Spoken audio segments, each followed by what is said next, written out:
하나님의 말씀은 로마서 8장 9절에서 11절 말씀입니다. 만일 너희 속에 하나님의 영이 거하시면 너희가 육신에 있지 아니하고 영에 있나니 누구든지 그리스도의 영이 없으면 그리스도의 사람이 아니라. 또 그리스도께서 너희 안에 계시면 몸은 죄로 인하여 죽을 것이나 영은 의를 인하여 산 것이니라. 예수를 죽은 자 가운데서 살리신 이의 영이 너희 안에 거하시면 그리스도 예수를 죽은 자 가운데서 살리신 이가 너희 안에 거하시는 그의 영으로 말미암아 너희 죽을 몸도 살리시리라. 오늘 말씀 가운데 이러한 표현이 있습니다. 만일 너희 속에 하나님의 영이 거하시면 너희가 육신에 있지 아니하고 영에 있나니. 누구든지 그리스도의 영이 없으면 그리스도의 사람이 아니라. 성도의 기준은 무엇입니까? 그리스도의 사람이란 그리스도에 속한 자를 말합니다. 복잡한 수식어가 붙어 있지 않습니다. 그리스도의 영이 없으면 그리스도의 사람이 아니라. 다시 말씀드리면 그리스도의 영이 있어야 그리스도의 사람이니라, 이 뜻이죠. 자, 그렇다면 과연 그리스도의 영이 있다는 것을 무엇을 보고 알 수 있겠습니까? 그리스도의 영이, 성령에 있는 사람이, 성령의 다스림을 받는 사람은 무엇을 통해 그에게 그리스도의 영, 성령이 계신 것을 알 수 있겠습니까? 어떤 교단은 방언이 있어야 그 사람 안에 성령이 있다고 이야기를 합니다. 또 어떤 교회는 감정적인 체험, 내적 치유, 그렇죠? 그 내적 치유를 해야 그리스도의 사람이고 또 성령이 임했다는 증거라고 얘기를 합니다. 또 어떤 기도원에서는 뜨거운 눈물, 그래야 그것이 그 뜨거운 눈물과 기도를 통해서 성령의 임재하심을 알 수 있다. 어떤 봉사는 사실은 모든 종교의 공통 분모죠. 그럼 꼭 그리스도의 영이 없더라도 누구나 할 수 있는 겁니다. 봉사, 희생도 마찬가지입니다. 또 교단마다 특별히 강조하는 부분이 있습니다. 어떤 교단에서는 무천연설, 어떤 교단에서는 전천연설, 어떤 교단에서는 후천연설. 다 교리죠. 어떤 것을 믿었다고 해서 죽고 살 문제도 아니고 천국과 지옥을 갈려지는 문제도 아닙니다. 이걸 바로 교리, 신학이라고 하는 겁니다. 또한 시대적 이슈가 있습니다. 각 시대마다. 특별히 지금처럼 코로나 바이러스 기간엔 이 백신을 맞아야 되냐, 맞지 않아야 되냐. 그거는 검증된 백신이 있으면 각자가 결정하면 되는 문제입니다. 자유함 속에서. 그것이 천국과 지옥을 가르는 아무 기준이 될 수가 없습니다. 오늘 말씀 가운데 그리스도의 영이 없으면 그리스도의 사람이 아니니라. 성경은요, 성도의 기준을 매우 단순하고 어떤 복잡한 수식어도 붙지 않습니다.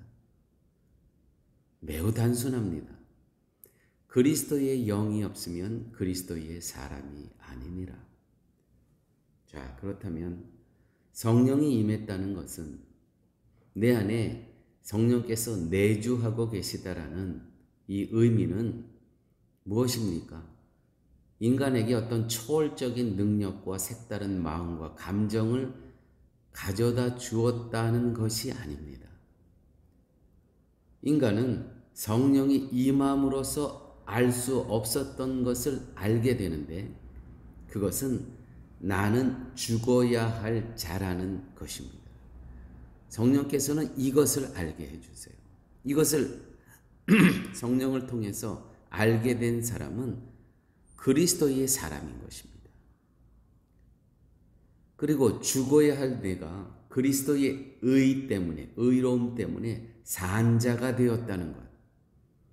이것을 아는 것. 성령이 내주하신 사람입니다. 하늘에 속한 사람입니다. 나는 죽어야 마땅할 존재인데 하나님께서 예수 그리스도의 십자가의 은혜로 나의 모든 죄값을 십자가에서 갚아주셨기 때문에, 치루셨기 때문에 이제 나를 그리스도를 보고 의롭다 여겨주시는 이 은혜, 이것을 깨닫고 이것을 믿는 자를 성령에 속한 자라고 합니다. 성령께서 내주하셨다고 합니다. 그리스도의 영이 내 안에 있다고 하는 것입니다. 이것을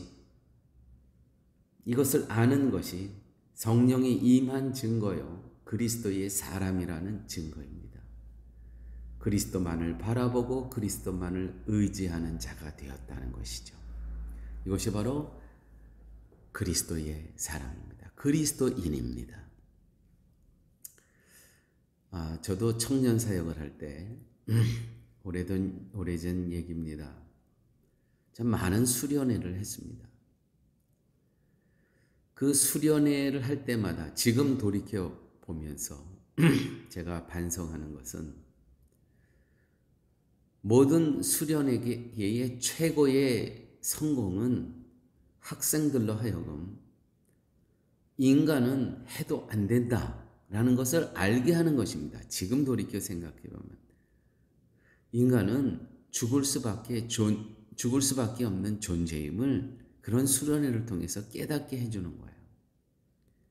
죽어 마땅한 인간이 착한 일을 한들, 눈물을 흘리고 기도를 한들, 성경을 하루에 수십 장을 본들, 인간은 죽을 수밖에 없는 존재임을 알게 하는 것이 수련회의 목적이 되어야 되는데, 저도 제가 젊은 시절에 사역자로 일할 때, 또 청년들 데리고 수련회를 다닐 때 사실은 그렇게 하지 못했습니다.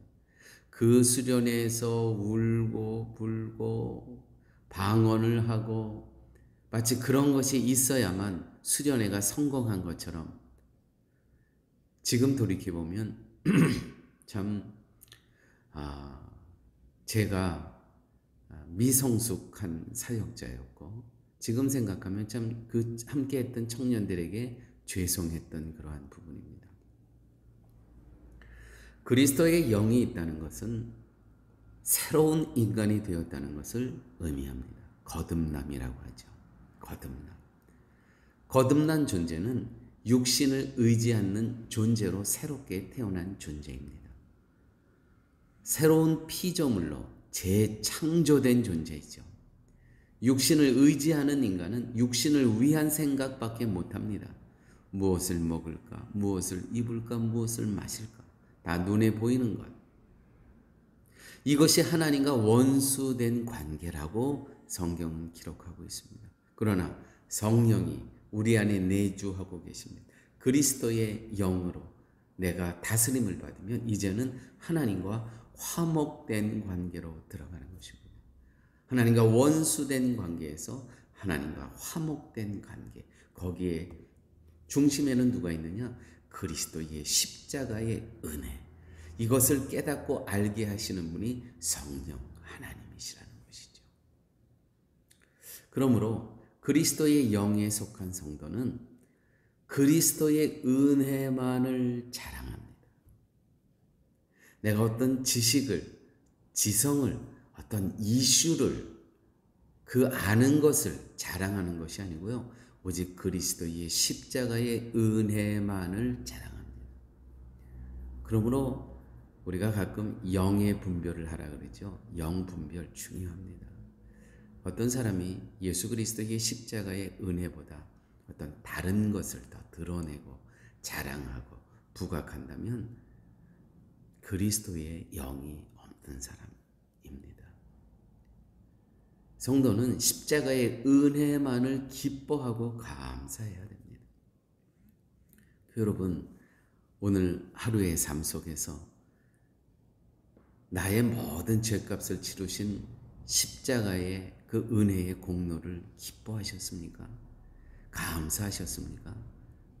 내 안에 그리스도의 영이 충만한 하루였습니다. 또 우리 주위를 보게 되면 자랑이 십자가의 그 은혜와 그 은혜를 통해서 기뻐하고 감사하는 것은 하나도 없습니다. 그러면서 환경과 또 내가 속해 있는 현재의 조건과 또 시대적인 이슈만을 이야기합니다. 걱정이 되어서, 염려가 되어서. 아니에요. 그 모든 걱정과 염려는 그리스도의 그 십자가의 은혜에 비하면 먼지와 같은 것들입니다. 우리 예수님께서 분명히 말씀하셨습니다. 내가 너희와 영원히 함께 있으리라. 임마누엘 하나님. 어떤 환경과 조건과 이슈들은요, 그거는 다 금방 물처럼, 흐르는 물처럼 다 흘러갈 것들입니다. 또 변합니다. 잠깐 있다가 사라질 것들에 대해서 우리가 거기에 현혹되면 안 됩니다. 다 있다가 없어질 것입니다. 역사를 주관하시는 하나님, 기억하십시오. 역사를 주관하시는 하나님, 우주의 질서를 다스리는 하나님, 그 삼위의 하나님께서 이 땅과 또 하나님 예정 가운데 택한 자녀들을 동행하시되 함께 하시되 어디까지? 영원히 함께 하실 것임이니라. 함께 기도하십니다. 아버지 하나님, 이 아침에도 그리스도께서 임재하신, 내주하신 그 기준을 저희들에게 들려주심을 감사합니다.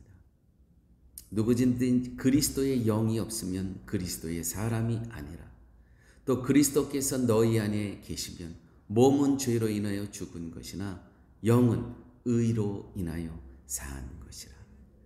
저희를 산 자로 하나님 거듭나게 하여 주신 은혜 아버지 하나님 감사합니다. 이 기쁨과 감사와 은혜만을 자랑하며 살아갈 수 있는 저희의 삶 되게 하여 주옵소서.